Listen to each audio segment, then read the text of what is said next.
I'm speaking about a slightly different topic than has been talked about so far, and I'm going to be extremely cheeky because effectively all I'm doing is giving you a sales pitch for a book that I've just written. And it's titled Design for Cycle Traffic, International Principles and Practice, and that's what the cover will look like. I got the cover just the other day, and what the publisher did was accidentally leave the 4 off in the title, so I had to kind of put that in. Anyway, that's what I'm going to be talking about. Clearly I can't read a whole book to you in 15 minutes, so I'm going to start at the beginning and see where we get to by 11 o'clock, more or less. That's the plan. So, broadly speaking, the book covers design issues rather than planning issues, although there is an important chapter on planning. So, within the carriageway, and then at junctions, and then I've also got some stuff on developing countries and so on and so forth. But what I want to do this morning, the points that I want to get across to you this morning are really some of the principles about design, and I think that is a bit different to the planning, but I think it's entirely related, and I think there's some stuff, you know, I'm going to say because I think it's important, and I hope you do too. And the first point I want to make, in my view, language is critically important in terms of all that we do. I'm going to just come on to that again in a moment. But what's the purpose for a book then? Well, a book is really, I want to evaluate the design guidance. There's been a plethora of new guidance in recent years, and also an awful lot of design development has gone on. Some of it good, maybe some of it not quite as good, and so on and so forth. So that's the purpose of the book, to interpret and evaluate, and make the point also that design is about creativity. I'm very much a traffic engineer, highway engineer by background, but I think what we often do in highway and traffic engineering is stick to the standards, and I think we're dreadful at that. I think we kind of go and copy the MRB or whatever and say, do what the book says. And I think there's a lot more guidance which is now sort of do what the book says, but critically I think we're learning through things like informed street, shared space, pedestrian priority zones. There's an awful lot more to design than just picking a book off the shelf. So a few words, sorry, it's quite a big room, you might not be able to read some of that. There are some real do not uses for me in terms of language, and some uses. So do not use the word vulnerable road user. I think it's used far too often, and it actually implies there are road users who, as it were, have the right or the privilege to make someone else feel vulnerable. If we're actually designing systems with that embedded within it, with an implication that there are some within our system who are going to be inevitably vulnerable, then there is fundamentally something wrong with what we're designing. That would be my view. Secondly, non-motorised user. Never use that. That's what's called, there's something called a persuasive definition. In other words, that's a definition expressed in terms of what the cyclist is not. In terms of saying not motorised, well, what is it then? But kind of, it's still saying that motorised traffic is the real issue, and anything else is, well, we're going to have to deal with it. And it also includes horses, pedestrians, and so on and so forth. I'm very pleased that the Highways England has now adjusted, I can't remember the new road safety audit guidelines, I think. They now do not use the word non-motorised user audit. They use the word walking, cycling and horse audit. And I think that's a real move forward. They're getting the message, and I think that's good. Never use cycle path. Path, actually, literally, from its origin, means a way over which you have trodden. Yeah, and I think we've got to start to use words like, I will use words like cycleway. Eric Claxton, who is the designer of Stevenage, used the word cycleway. He was adamant that that was the word that should be used. Unfortunately, in our legislation, we've ended up with the word cycle track, which kind of has implications of, you know, sport and speed and all the rest of it. But to be commensurate with carriageway and footway, I think cycleway is the right expression, and that's certainly that's become a bit of a beat for me recently. False comparisons as well. How many times have I heard people talk about motor traffic and cyclists? Well, the cyclist is a person, but traffic is traffic. And actually, a person on a bicycle is traffic. So I think we've really got to get our language right, otherwise we're on the back foot all the time when we're designing and arguing and discussing issues in terms of design. And I think cycle traffic For example, then is a word that the Danes, like the Cykeltraffic, Radverkehr, the Germans, and Fietsverkehr, the Dutch have used forever, as it were. They've never had a problem with this, but for some reason we seem to have a problem with cyclists, and we don't want to think of them as cycle traffic. So I think that is critically important. I really want to make that. I really want to emphasise that point. Okay, so in terms of design principles, the key issue is that the cyclist is a vehicle capable of speed. Those of you who've heard me speak before will realise that this is my mantra, and I'm going to show you a graph in a minute which I hope will completely illuminate the point for you. And cycles, note I'm saying cycles, not cyclists, are heterogeneous. And I've got some images there of different types of cycles. But in terms of the cyclist, the only critical design parameter is the design speed, fundamentally. If we design appropriate widths and geometry and so on and so forth for the design speed, we don't have to worry about whether the cyclist themselves is a novice, doing a leisure trip, doing a touring trip, or whatever all those categories are in LTN 0208. Looking at Adrian there. The design speed is the principal characteristic then. So let's have a look in a bit more detail at design speed. I've drawn here some distributions of speed, and I'll just talk you through them from left to right. The one on the left is walking speed, which is about 4-5 kilometres per hour. The standard deviation of that implies that people won't, people might run and so on and so forth. So you can get one or two higher speeds. But then the next one up, they've all come out a bit fuzzy actually on here. They're all the same. I'll have to interpret them for you here.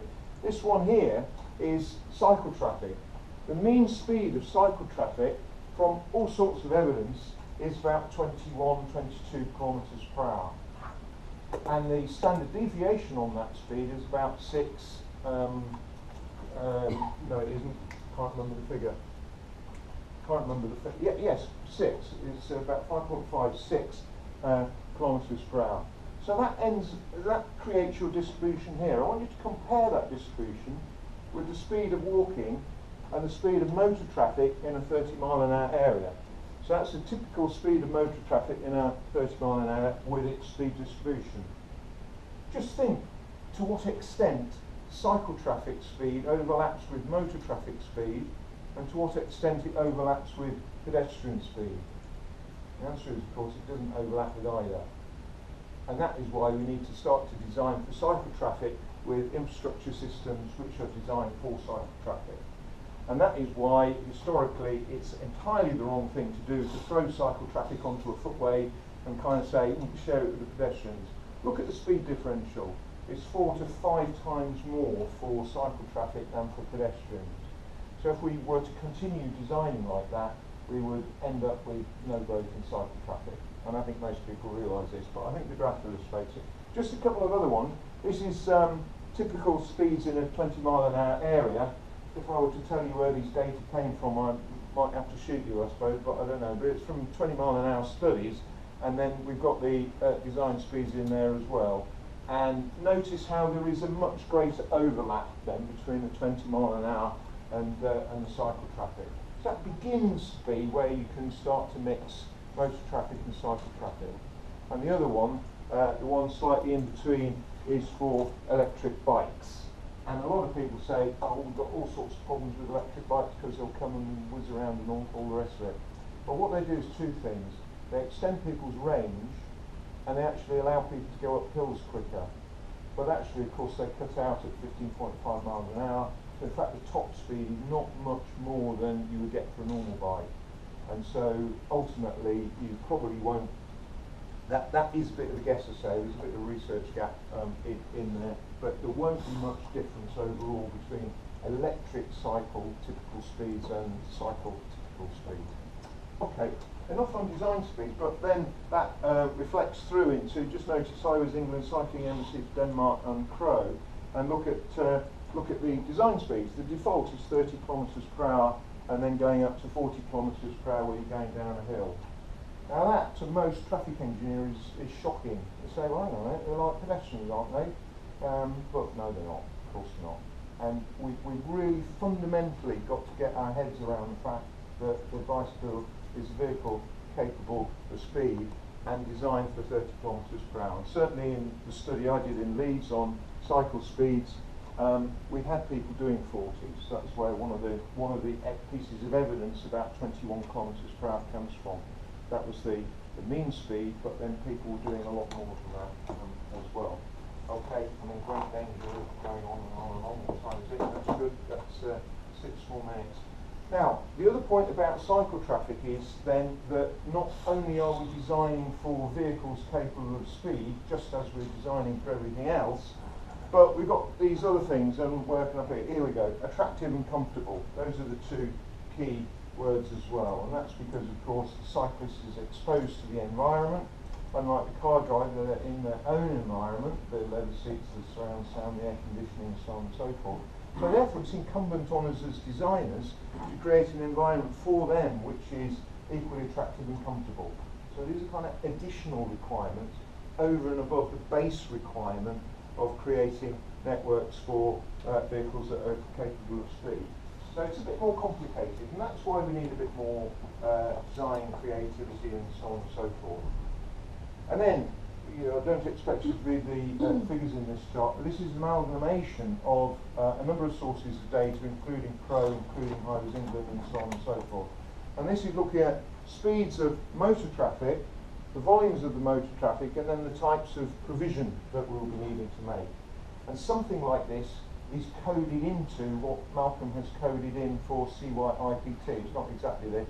I'll just explain a bit of an area of difference at the moment. But it's essentially saying where you have certain higher speeds or higher volumes, then that's dictating what type of separation or segregation you'll be wanting or needing.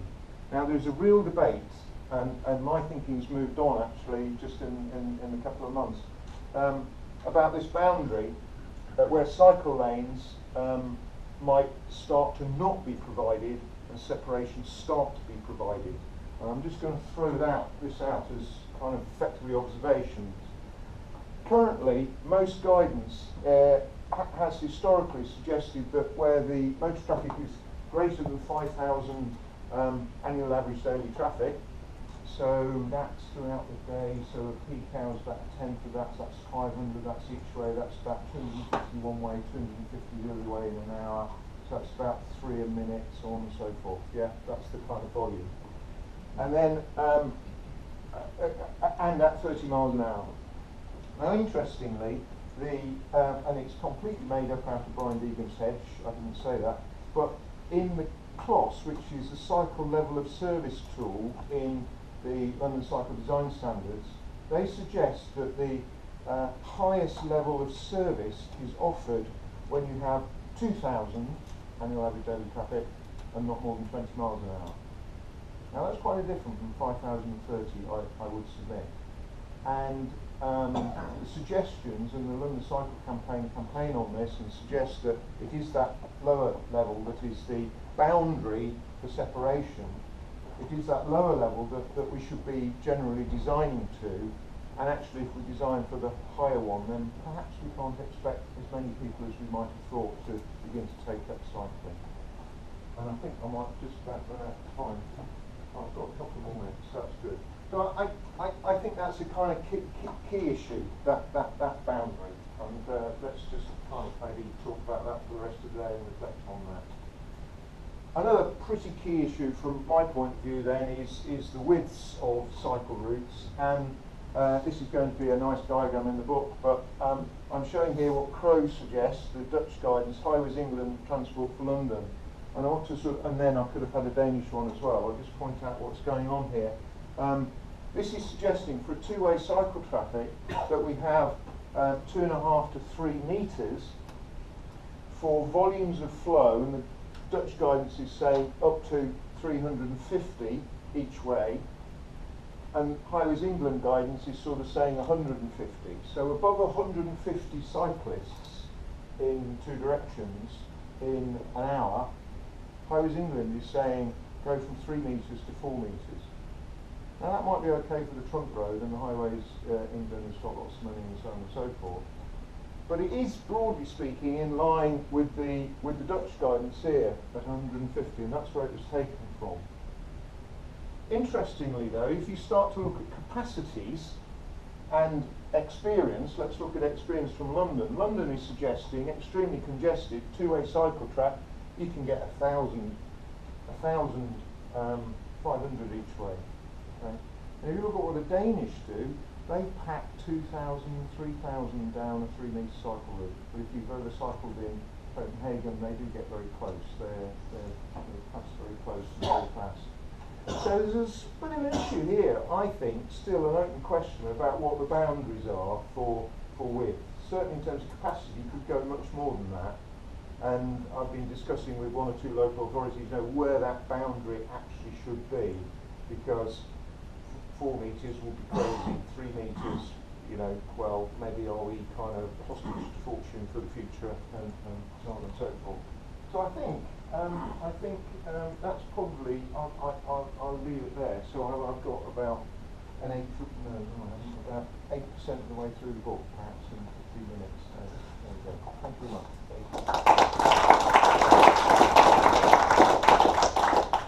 So I don't want to keep people from the coffee for too long, but does anyone have any questions?